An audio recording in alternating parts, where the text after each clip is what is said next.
మీ అందరికీ ప్రత్యేకమైన షాలోమ్ వందనాలు. ఈరోజు ప్రాముఖ్యమైనటువంటి దినం. ఏంటి ప్రాముఖ్యమైన దినం అంటే, ప్రతి వారం 7వ రోజు విశ్రాంతి దినమని పరిశుద్ధ గ్రంథంలో చలవిస్తుంది. అది ఎవరు చెప్పారు అంటే, మనం సృష్టించిన సృష్టికర్త ఆది ప్రారంభంలోనే 1వ దినము, 2వ దినం, 3వ దినం, 4వ దినం, 5వ దినం, 6వ దినం ఇలా చెప్పి 7వ ఆది కాలంలో 2వ అధ్యాయంలో మొదటి వచనాలు ఏమంటాడంటే, మొదటి 2 వచనాల వరకు పని అంతట్లో వాటిని ముగించి 7వ దినమున విశ్రమించను. ఆ విశ్రాంతి దినమును దాన్ని పరిశుద్ధపరిచి దాన్ని ఆశీర్వదించి మిమ్మల్ని అనేక రీతిలుగా మిమ్మల్ని దీవించువాడనని చెప్పారు. అదేవిధంగా 31వ అధ్యాయంలో 2వ వచనం 17వ వచనాల మధ్య దీన్ని ఎవరైతే నిర్లక్ష్యం చేస్తారో వారు తప్పక మరణశిక్ష. మంచిది. దీన్ని గ్రహించినటువంటి వారు ఈ దినాన అనేకులు లేకపోలేదు. ఒక్కోలుగా తెలియని దాన్ని ఆచరిస్తున్నారు, తెలిసిన దాన్ని ఎవరు దాన్ని గ్రహించలేకపోతున్నారు. కారణం ఏంటంటే మన యొక్క అవివేకం తప్ప మరొకటి కాదు. మంచిది. నాకు చక్కగా మరి బైబిల్ చదవటానికి కూడా ఒక మంచి సత్యం అనుకుంటున్నా, పర్వాలేదు. ప్రాముఖ్యంగా ఏంటంటే బైబిల్ పాఠాలకు వెళ్దాని. అయ్యా మరి కవలుడు కనపడుతుంది కదా, కవల మీద కూర్చుంటా, నాకు రీడింగ్ ఎవరు లేరు కదా అనుకుంటున్నా. దగ్గరికి కూర్చోయ్యా. మంచిది. ఏది ఏమైనా ముందు వాక్యం చదువుకోవడానికి ప్రయత్నం చేద్దాని. మరి జకరయ్య గారు ఒకసారి ఒక వాక్యం కొంచెం అందిస్తారని ఆశపడుతున్నాం. కనుక ఎంతసేపు మేము తెచ్చినప్పుడు కాదు కనుక ప్రతి వచ్చిన పరిధిలోనే చదువు. కనుక ఇక్కడ 2 విషయాలు ఉన్నాయి. ఏంటంటే పరిశుద్ధ గ్రంథంలో సంవత్సరానికి ఎన్ని నెలలమ్మా? ఎన్ని నెలలయ్యా? 12 నెలలు. మనం ఎన్నోసార్లు చెప్పుకున్నాం. కావాలంటే మీరు వినవలసినటువంటి వారు గ్రంథమే కాక మన యొక్క మెసేజ్లు ఉన్నాయి, యూట్యూబ్లో చూడండి. నేతో వచ్చిన మీ అందరికీ ప్రత్యేకమైన వందనాలు. రెండవది, వింటున్న మీరందరూ ధన్యులు. ఈ వీడియోని చూసి ఎవరు కూడా ఫలానాగా దాన్ని మాత్రం పక్కన పెట్టకండి. ఒక మర్మాన్ని దాటిపోతున్నట్లుగా మీరు గ్రహించాలి. ఈ వాక్యము సాధారణంగా మీకు దొరకదు. ఈరోజు మీకు దొరుకుతుందని అంటే మీ భాగ్యాన్ని మేము ఎంచుకోవాలా. దాన్ని బట్టి ప్రాముఖ్యంగా చెప్పవలసింది ఏంటంటే, బైబిల్లో 12 నెలలు కనపడుతున్నాయి. 12 నెలలకి అలాగనే బైబిల్లో కొన్ని పండగలు కూడా ఉన్నాయి. ప్రాముఖ్యమైనటువంటి పండగలు చాలా ప్రాముఖ్యమైనవి కొన్ని చదవలసినటువంటివి ఉన్నాయి. ఏంటి మనం గమనించాల్సింది ఏంటంటే, కొన్ని మాత్రం మీకు పరిచయం చేద్దామని నేను ఆశపడుతున్నాను. మొట్టమొదటి యొక్క నెల పేరేందమ్మా? అబీబు. మొదటి నెల పేరు ఏంటి? అబీబు. దానికి ఇంకో పేరు ఉంది. ఏం పేరు అది? నిస్సాన్. నిస్సాన్ అనేటువంటి యొక్క ప్రథమ మాసం అనేది ఎస్తేరు గ్రంథంలో ఉంటుంది. మొదటి నెల అనే దాని పేరు అబీబు అనే నెల. నిర్గమకాండం 12వ అధ్యాయంలో ఉంటుంది, నిర్గమకాండం 13వ అధ్యాయంలో ఉంటుంది. అదేవిధంగా మరి ద్వితీయోపదేశ కాండంలో కూడా అబీబు నెలనే కనపడుతున్నది దారిలో. మంచిది. ఈ విధంగా పోతే 2వది జీపు, 3వది శివాన్, తమోస్. ఈ విధంగా పోతే 12 నెలలు మనకి పరిశుద్ధ గ్రంథంలో మనకి స్పష్టంగా తెలియపరచబడుతున్నాయి.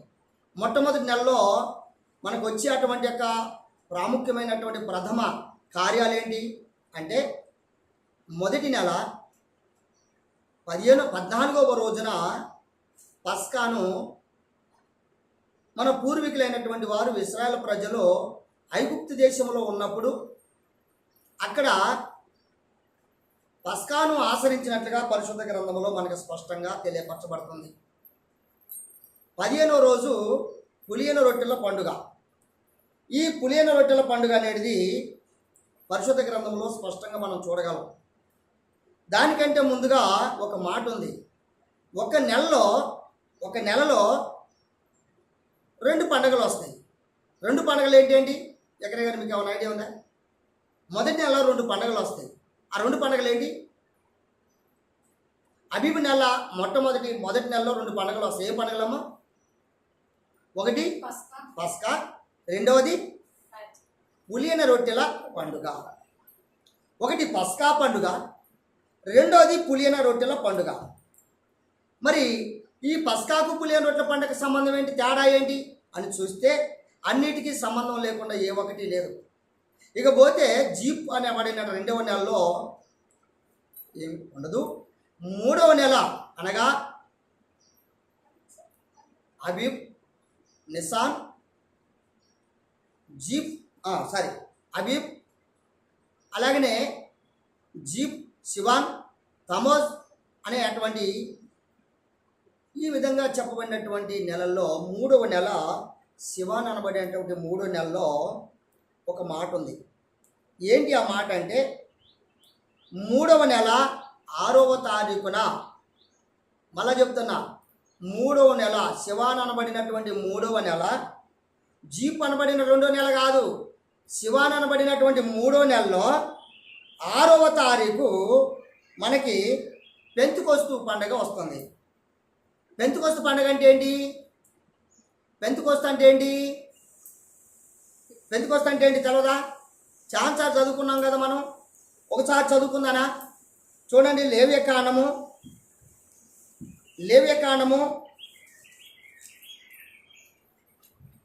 23వ అధ్యాయము, లేవ్యకాండం 23వ అధ్యాయము తీసావా? 15 వచ్చి నుంచి చదువుకో, 15, 16.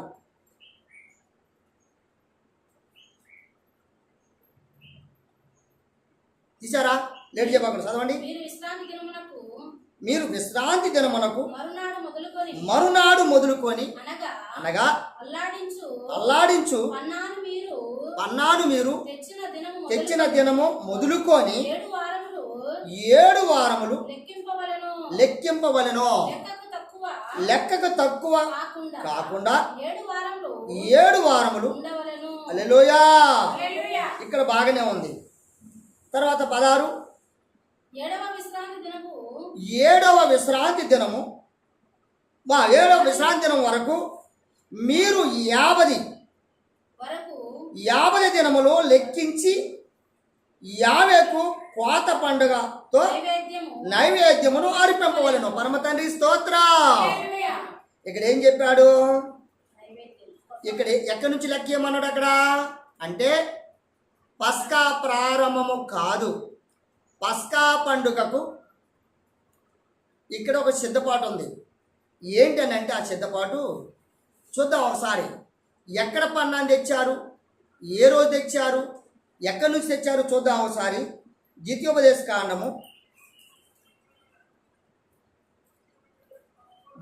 కాండము తీసారమ్మా?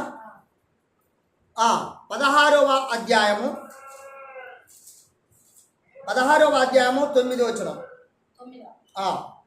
7 వారములను నీవు లెక్కింపవలెను. 7 వారములు నీవు లెక్కింపవలెను.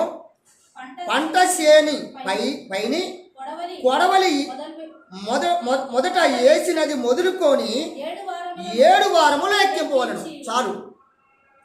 కొడవలంటే ఏంటి? ఇప్పుడు ఇక్కడ కోత. మనం విత్తనం వేస్తాం కదా, విత్తనం వేసిన తర్వాత భూమిని సేద్యం చేసి విత్తనాలు వేస్తాం కదా, విత్తనాలు వేసినది పంట పండింది కదా. పంట పండినటువంటి యొక్క పంటను మొట్టమొదటిగా కోసిన, ఏ రోజైతే కోయటానికి పోయామో ఆ కోసిన పన్నాన్ని కోసిన దినం మొదలుకొని ఎన్ని వారాలన్నమ్మా? అక్కడ 7 వారములు లెక్కించాలన్నాడు. తర్వాత ఏమన్నామా? 10వ వచనం కూడా, నీ ఎలోహిమైన యావేకు వారముల పండుగ ఆచరించుటకై నీ చేతనైనంత స్వేచ్ఛ అర్పణమును సిద్ధపరచవలెను. నీ ఎలోహిమైన యావే నిన్ను ఆశీర్వదించిన కొలది. హల్లెలూయా. ఇదండి మాట.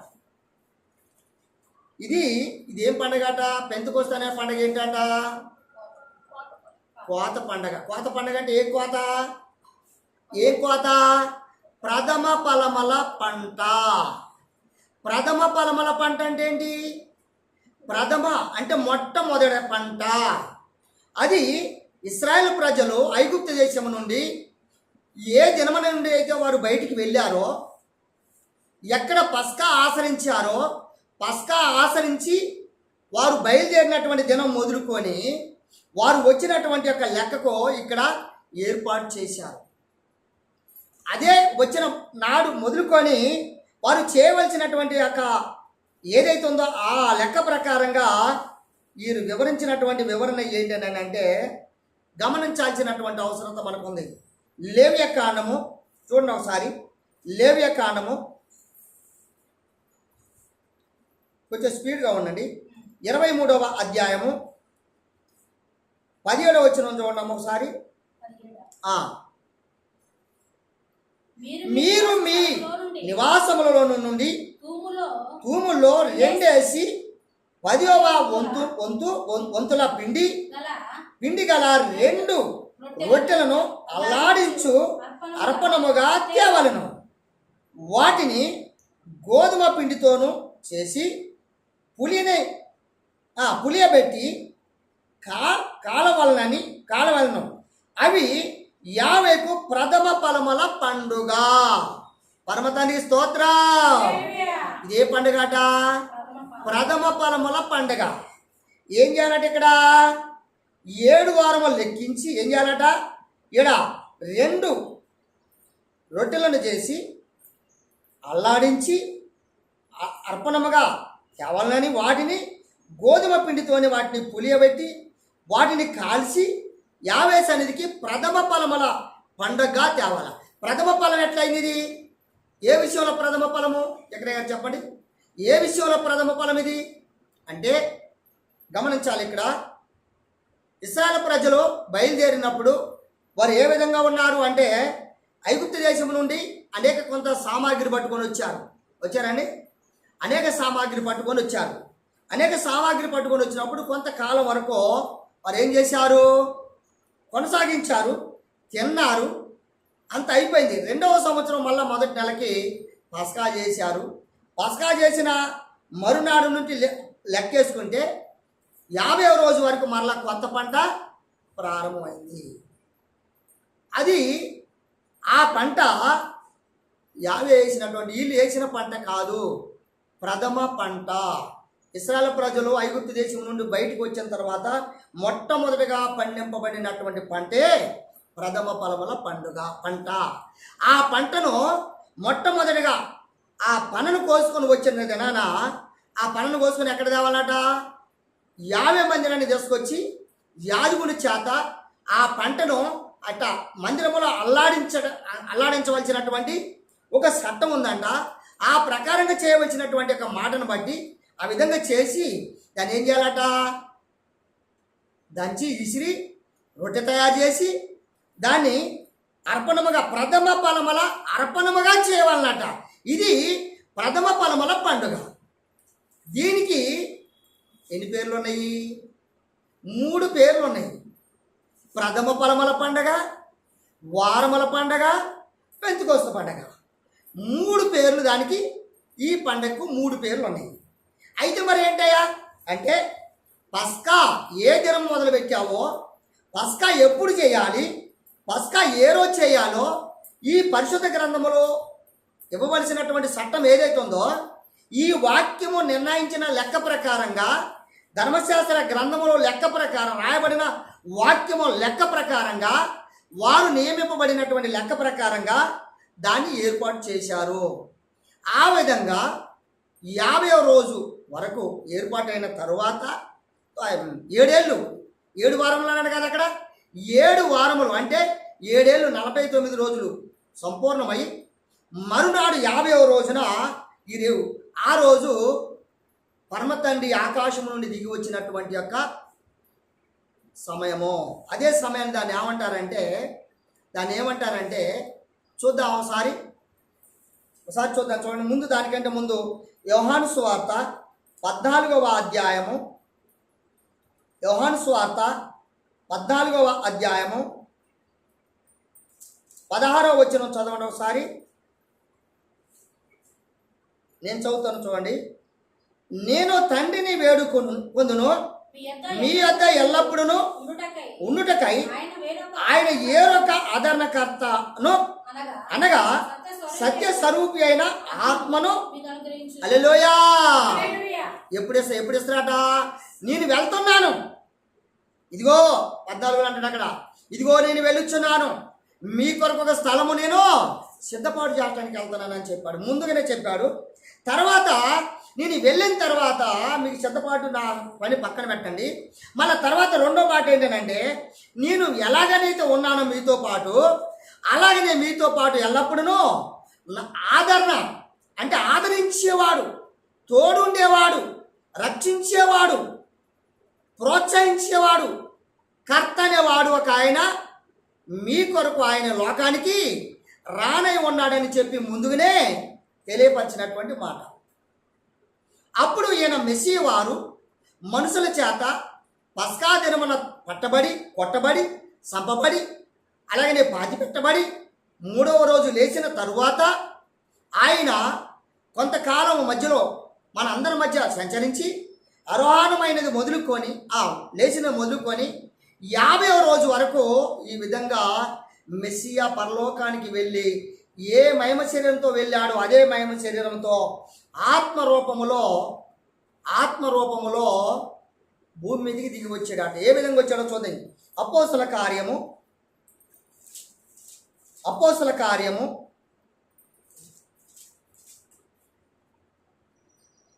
తీశారామా? 2వ అధ్యాయము 1వ వచనం. పెంతెకోస్తు పండగ దినమును వచ్చినప్పుడు అందరూ ఒక చోట కూడి ఉండగా అప్పుడు వేగముగా ఈచు బలమైన గాలి వంటిది ఒక ధ్వని ఆకాశము నుండి అకస్మాత్తుగా వారు కూర్చున్న ఇల్లంతయు నిండెను. మరియు అగ్ని జ్వాలల వంటి నాలుకలు విభజింపబడి అట్టుగా వారికి కనబడి వారిలో ఒక్కొక్కరిని మీద వ్రాలగా అందరూ ఆత్మతో నింపబడిన వారై ఆత్మ వారికి ఏమొచ్చిందంట? వాక్కు సాత్పర్యము కలగజేసాడట. పరమ తండ్రికి స్తోత్రం. పరిశుద్ధాత్మ అంటే మనిషికి మర్మము తెలియపరిచేది. పరిశుద్ధాత్మ అంటే స్వయాన తన ఇష్ట రీతిలో పలికించాక శబ్దం వ్రాయబడిన వాక్య ప్రకారము జరగనున్న వాటిని తెలియపరచబడేటువంటి యొక్క ఆత్మ సంబంధమైనటువంటి యొక్క వాక్కు వీరికి నోట పలుకుతూ ఉందట. చూద్దాం ఒకసారి. అదేవిధంగా అపోస్తల కార్యము 20వ అధ్యాయము 16వ వచనం చూడండి ఒకసారి.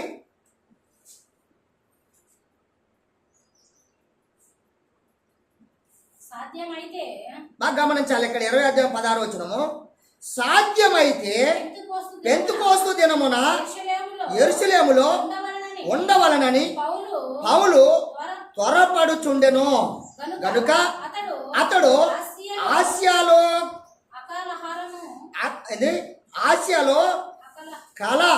కలహారమును అది ఆలేదా ఉంది ఆహారము చేయకుండా ఎఫెసును దాటిపోవాలని నిశ్చయించుకొని ఉండెను. తర్వాత 17వ వచనం. అతడు మీలేతు నుండి ఎఫెసునకు వర్తమానము పంపి సంఘపు పెద్దలను పిలిపించెను. తర్వాత వారు తన యొద్దకు వచ్చినప్పుడు వారితో ఇట్లనెను, నేను ఆసియాలో కాలు పెట్టిన దినము నుండి ఎల్లకాలము మీ మధ్య ఎలాగూ నడుచుకుంటునో మీరే ఎరుగురి. చాలండి. ఇలా ఎలా ఉన్నాడు, ఎలా నడిచామని మీరే చెప్పండి అని ఈ విధంగా చెబుతూ ఉన్నాడు.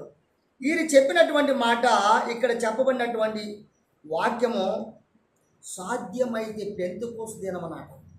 ఏ ప్రాంతంలో ఉన్నాడట, ఏ ప్రాంతంకి వచ్చాడట, ఎందుకు వచ్చాడట అంటే అది ఆత్మవర్షపు జల్లు కురవలసిన అంటే భూమి మీదకి ప్రథమ ఫలము వచ్చేది. ముందుగా 2 విషయాలు ఇక్కడ మనం 3 విషయాలు నేర్చుకోవాలి. ప్రథమ ఫలము అనగా భూసారమైనటువంటి పంట. ఏ పంటట? భూసారమైనటువంటి పంట. రెండవ పంట ఆత్మల పంట. మూడవ ఆత్మల మనమే, అది కూడా చదువుకున్న తర్వాత. మూడవ పంట మెస్సి అనే పంట. మూడవది ఆత్మఫలం. ఈ 3 ఫలాల గురించి చెప్పబడిందే ఈ పెంతెకోస్తు. తొందరగా ముందుకు వెళ్దాని, నాకు సమయం సరిపోదు. అదేవిధంగా నిర్గమకాండము చెప్పబడిన వాక్యమును బట్టి నాకు వాక్యం అందించే వాళ్ళు భలే ఉంది. 23వ అధ్యాయము 19వ వచనం. 23:19 ఇక్కడ అంటున్నటువంటి మాటను బట్టి, నీ భూమి ప్రథమ ఫలములలో మొదటి వానిని ఎలోహిమైన యావే మందిరమునకు తేవలెను. మేకపిల్లను దాని తల్లి పాలతో ఉడకబెట్టకూడదు. ఇదిగో త్రోవలో నన్ను కాపాడి నేను సిద్ధపరిచిన చోటకు నన్ను రప్పించుటకు ఒక దూతను నీకు ముందుగా పంపుచున్నాను. పరమ తండ్రికి స్తోత్రం. మెస్సీ వారు ఒక దూత అండి. బాగా గమనించాలి. ఈ కార్యము చేయటానికి ఒక దూత వస్తున్నాడు. క్రమం ఈ విధంగా చేయాలని ముందుగానే చెప్పబడినటువంటి మాట ప్రకారంగా చూద్దాం. అదేవిధంగా 34వ అధ్యాయము, అదే నిర్గమకాండం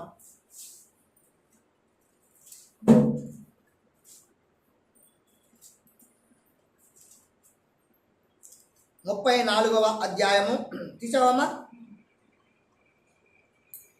34వ అధ్యాయము 26వ వచనం చూడమ్మ ఒకసారి. నీ భూమి యొక్క ప్రథమ ఫలములలో మొదటిదివి నీ ఎలోహిమైన యావే మందిరములోనికి తేవలెను. మేకపిల్లను దాని తల్లి పాలతో ఉడకబెట్టకూడదనెను. మరియు యావే మోషేతో ఇట్లనెను, ఈ వాక్యములను వ్రాసుకొనుము. ఎలయనగా ఈ వాక్యములను బట్టి, దేని బట్టట? ఈ గ్రంథములో రాయబడిన వాక్యములను బట్టి ఏంటట? నీతోను ఇశ్రాయేలులతోను. హల్లెలూయా. ఈ గ్రంథములో రాయబడిన లెక్క ప్రకారం, ఈ గ్రంథములో లెక్కింపబడిన వాక్య ప్రకారము నీతో కాదు, నీకొకటే కాక నువ్వు నడిపించవలసినటువంటి వారు ఎవరై ఉన్నారో ఆ ఇశ్రాయేలు ప్రజలకు నేను నిబంధన చేస్తున్నాను. ఏంటట? ఈ ప్రథమ ఫలముల పండగ ఆచరించుటకు ఆయన నిర్మాణం ఏర్పాటు చేశాడమ్మా. అదేవిధంగా చేశాడట. అదేవిధంగా లేవ్యకాండం మనకు చదువుకుందని. లేవ్యకాండము తీసామమ్మా. 2వ అధ్యాయము 14వ వచనం చూడము ఒకసారి.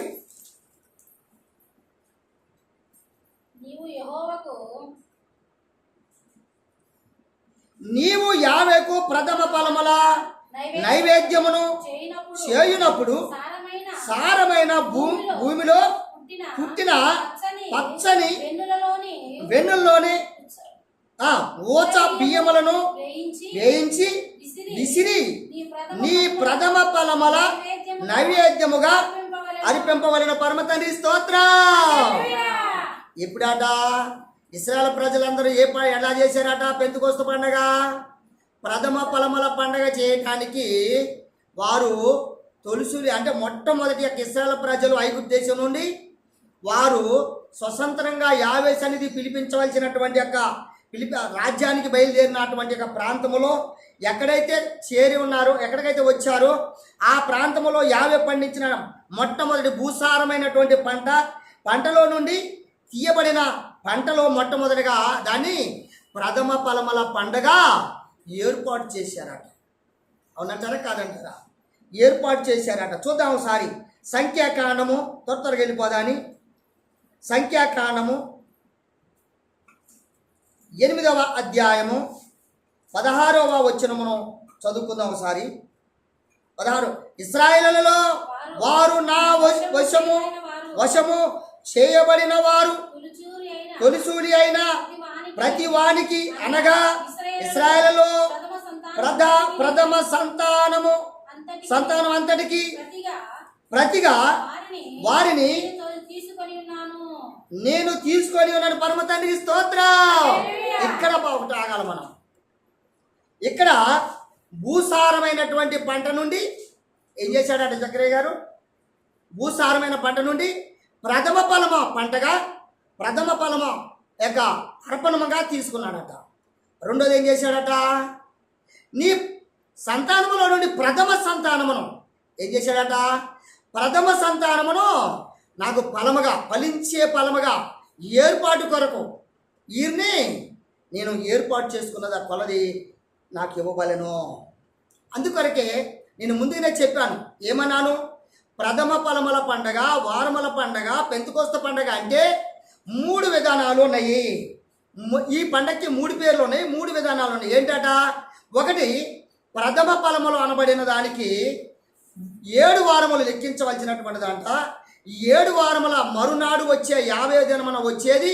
అదే శివాను 6 అనగా 3వ నెల 6వ తారీఖున వచ్చే అటువంటి పండుగ అదే ప్రథమ ఫలముల పండుగ. ఆ పండుగ ఇక్కడ భూసారమైన పంటే కావచ్చు, లేక రెండవది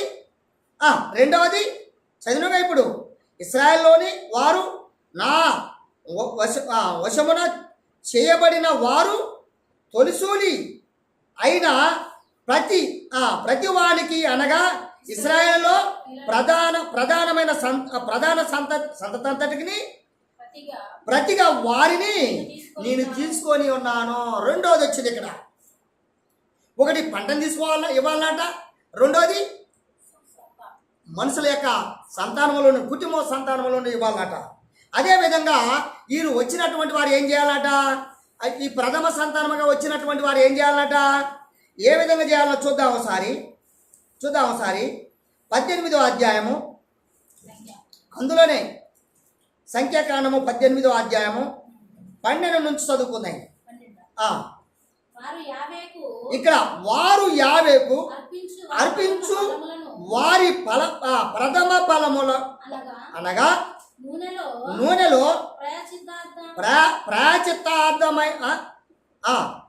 నూనెలో ప్రశస్తమైన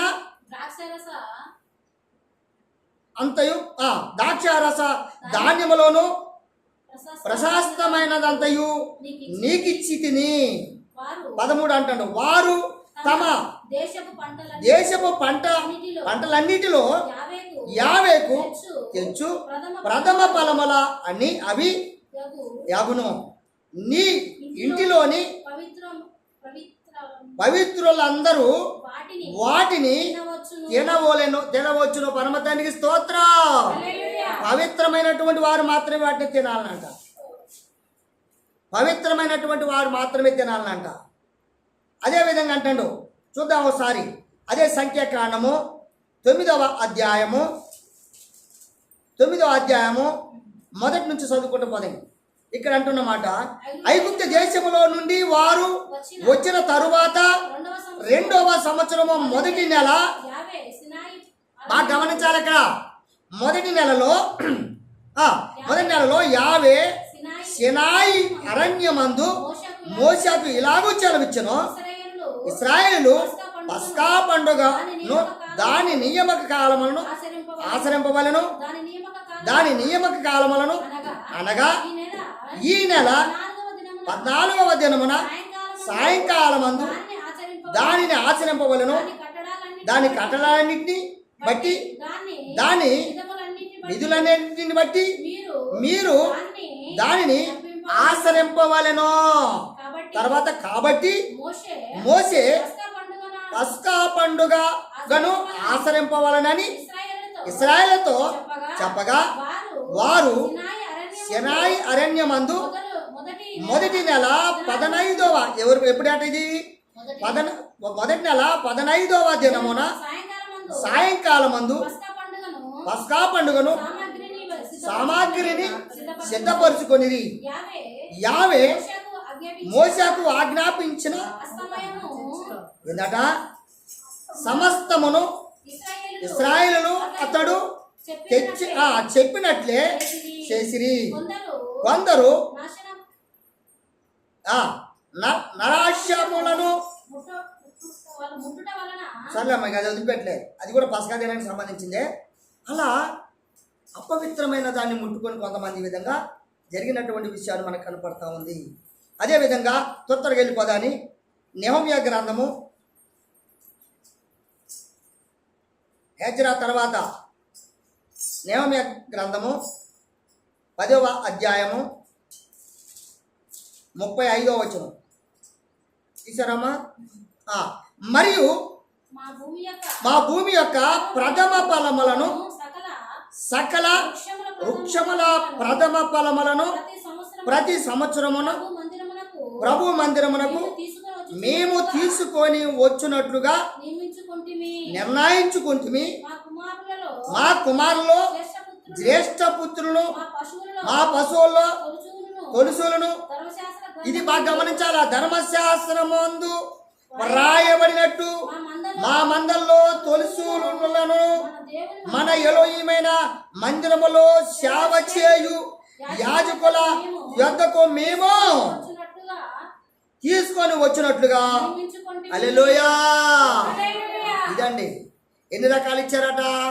భూసారమైన పంట, రెండవది ప్రథమ సంతానం మనుషుల నుండి తీసుకొని వచ్చారట. అదేవిధంగా చెప్పబడినటువంటి మాట ప్రకారంగానే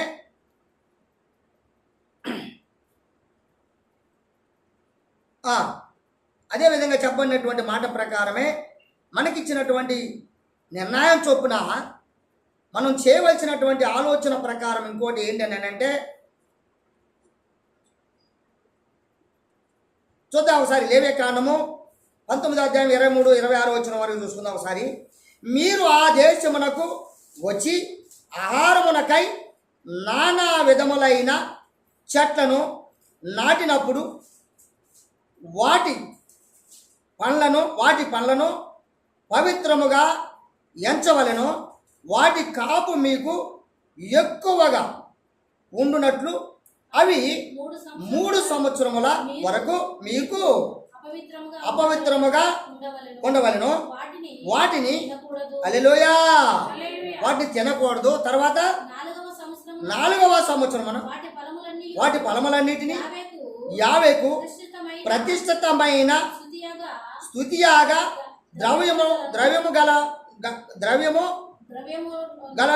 ద్రవ్యములాగును. 5వ సంవత్సరమున వాటిని ఫలములను. హల్లెలూయా. ఇక్కడ ఏం చేయాలో ఏం చేయకూడదు అది కూడా చెప్తాను. ఇక్కడ బాగా గమనించాలి మనము. 25వ వచనం. నేను మీ ఎలోహిమైన యావేను రక్తము కూడిన ఏదియు తినకూడదు. శకునమును చూడకూడదు. మంత్రయోగములు చేయకూడదు.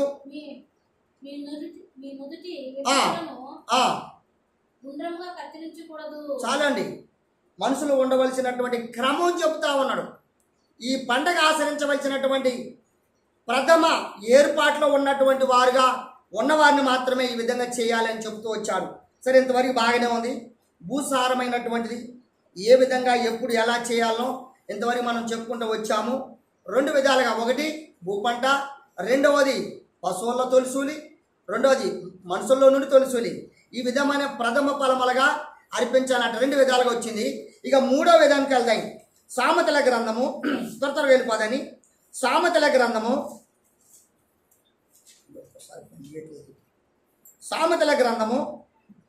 తీసావమ్మా 8వ అధ్యాయము 22వ వచనం చూడమ్మ ఒకసారి.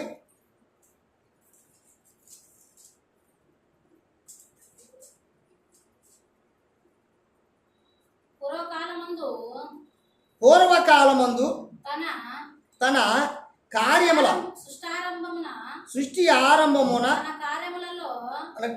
కార్యములలో మంచి చదువుతాను, నేను చదువుతాను.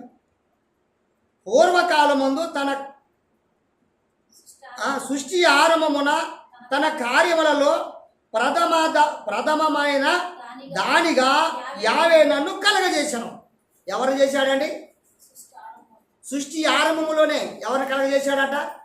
జకరయ్య గారు ఎవరైనా ఈ ప్రథమగా కలగజేసిన ఆయన ఎవరైనా? కలగజేసిన ఆయన యావే. కలిగిన ఆయన ఎవరు ఇప్పుడు? కాదు, మెస్సియా. భూమి మీద ఉన్న కార్యములన్నిటికంటే ప్రథముడిగా ఏర్పడది మెస్సియే. ఫస్ట్ ఆయన ప్రథముడు, అందుకొరకు ఆయన ప్రథమ ఫలములు. ఇక్కడ అన్నటువంటి మాట 23 వచనం చూడండి. ఆనాడు కాలము, అనాది కాలము మొదలుకొని మొదటి నుండి భూమి ఉత్పత్తి అయిన కాలము వరకు పూర్వము నేను నిన్ను నియమింపబడితే. ఎవరంటున్నారు? మెస్సియా అంటాడు. అన్ని భూమి కంటే అన్ని సృష్టింపక ముందే నేను నిర్మింపబడ్డాను అని చెబుతున్నటువంటి మాట మనకి కనపడతా ఉంది. సరే, అది బాగానే ఉంది. అదేవిధంగా సామెతల గ్రంథము 3వ అధ్యాయము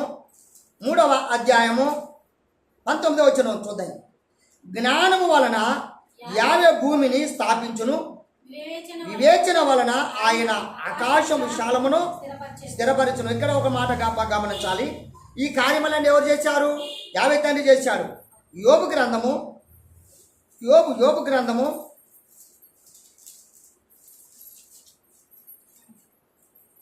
ఏంటమ్మా 10వ అధ్యాయం 7వ వచనం.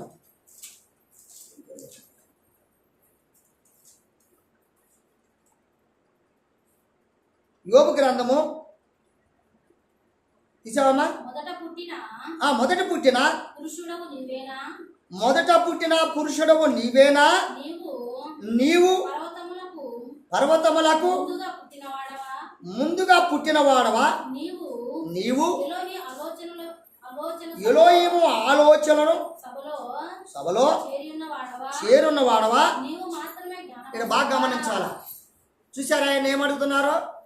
చాలా జాగ్రత్తగా మనం గమనించాలి. ఇక్కడ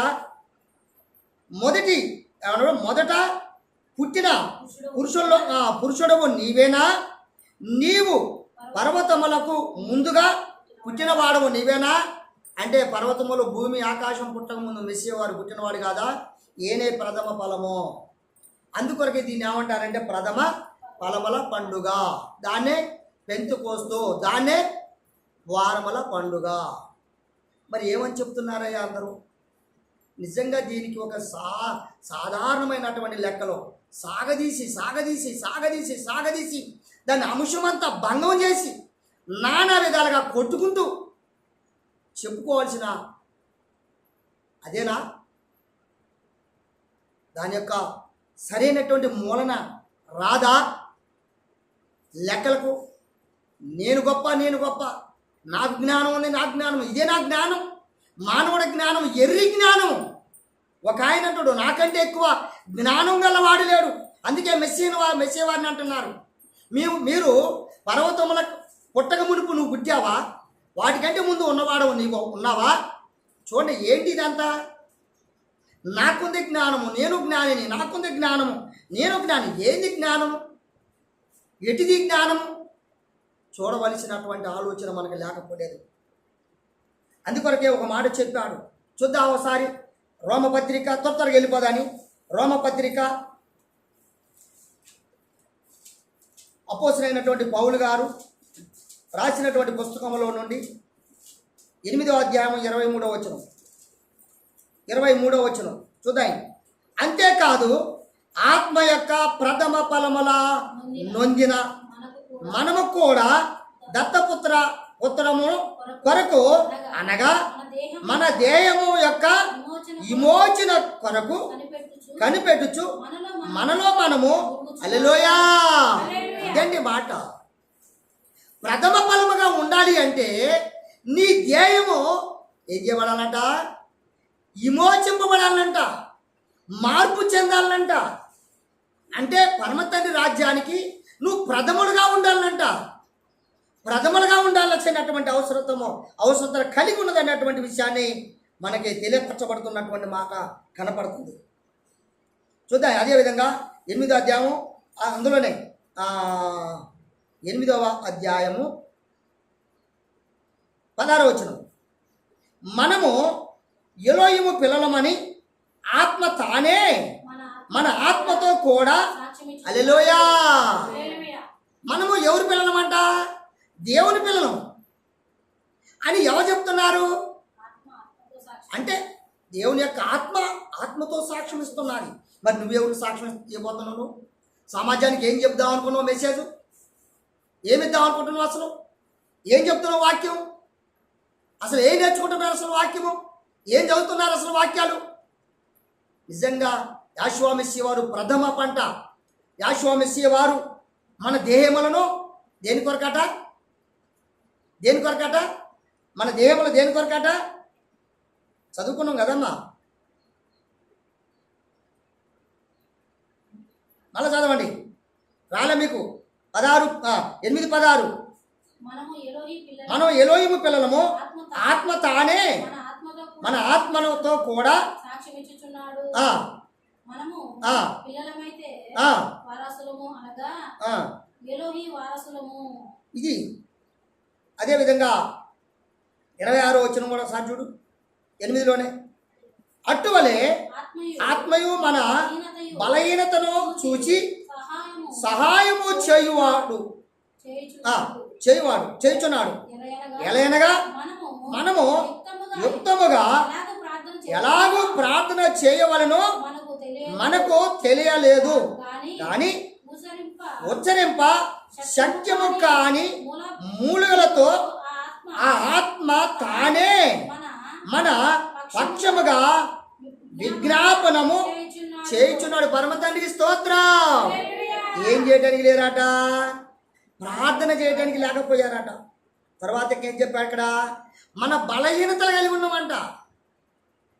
పాపం అనే బలహీనత, లోకం అనే బలహీనత, ఆస్తులనే బలహీనత, అదేవిధంగా మనిషి యొక్క స్వయం బలహీనత, అధికారము బలహీనత, ఇలాంటి బలహీనతలు నాది నేను అనే బలహీనత ద్వారా మనిషి ఏమైపోతుండో, మనిషి పతనమైపోతుండన్న సంగతి మర్చిపోవద్దు నాడు. ఎందుకంటే మన దేహము విమోచన కొరకు మార్పు చెంది మనం ఏ విధంగా ఉండాలట? పరమ తండ్రి రాజ్యానికి మనం ఏ విధంగా ఉండాలట? ప్రథమ ఫలముగా ఉండాలట. అందుకే ఒక చోట అపోస్తలుడైన పౌలు గారు ఒక ఇంటికి వెళ్ళినప్పుడు అక్కడ ఒక ఇంటి వారందరూ కూడా వారు అంటున్నారట, ప్రథమ ఫలముగా వారి లోకానికి ఏ విధంగానట ప్రచారము చేయించిన, ఏ విధంగాట స్వార్థ చేస్తున్నారట. ఏమని? దేవుని యొక్క రాజ్య స్వార్థ అంటే ప్రథమ ఫలముల గూర్చి. ప్రథమ ఫలము మెస్సియా. తర్వాత పరలోకానికి మొట్టమొదటిగా పోయినటువంటి యొక్క మానవుడు ఎవరైనా ఉన్నారా అంటే ఎవరూ లేరు భూమి మీద. ఒకే ఒక్క ఆయన ఉండి, ఆయనే మెస్సియా. అందరు ఎక్కడున్నారు? కొంతమంది నీతిమంతులు వెళ్ళారు, కానీ ఎక్కడున్నారు? పరదేశంలో ఉన్నారు. పరలోకం వెళ్ళలే. నిత్యరాజ్యం కాడికి పోయిందో, నిత్యరాజ్యం అనబడినటువంటి స్థలముకు వెళ్ళినటువంటి వాడు ప్రథముడు మెస్సియా మాత్రమే. మరలా ఆయన ప్రథమ ఫలముగా భూమి మీద దిగి వచ్చాడు పరిశుద్ధాత్మగా. ఈ పరిశుద్ధాత్మ వరాన్ని పొందుకునే కొరకు నువ్వు సిద్ధము కలిగి ఉన్నావా? నువ్వు సిద్ధ మనసు కలిగి ఉన్నావా? నువ్వు సిద్ధ మార్పు కలిగి ఉన్నావా? ఏం ఏం ఏం చెప్తున్నారు? ఏం నేర్చుకుంటున్నారు? అసలు ఏం చేయనున్నారు? అసలు అదేవిధంగా మరొక మాట అంటున్నటువంటి మాట చూద్దాం ఒకసారి. 1 కొరింథీయులకు రాసిన పత్రిక చూడము ఒకసారి. 1 కొరింథీయులకు రాసిన పత్రిక తీసావమ్మా? 15వ అధ్యాయం 23వ వచనం.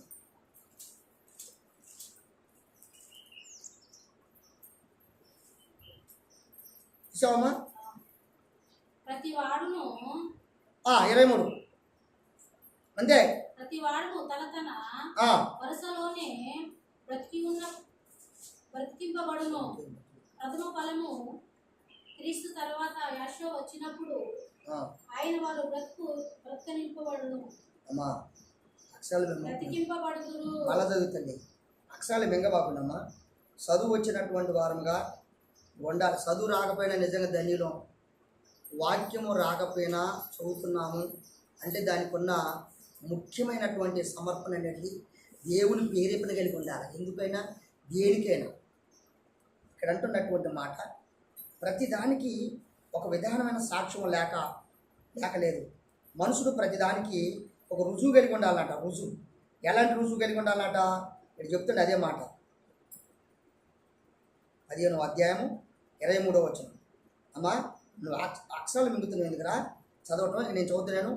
ప్రతి వాడును తన తన తన వరుసలోనే బ్రతికింపబడును. ప్రథమ ఫలము మెస్సియ తరువాత, ఎప్పుడట ప్రథమ ఫలముగా మెస్సియ తరువాత మెస్సియ వచ్చినప్పుడు ఆయన వారు బ్రతికింపబడుదురు. పరమ తండ్రి స్తోత్రం.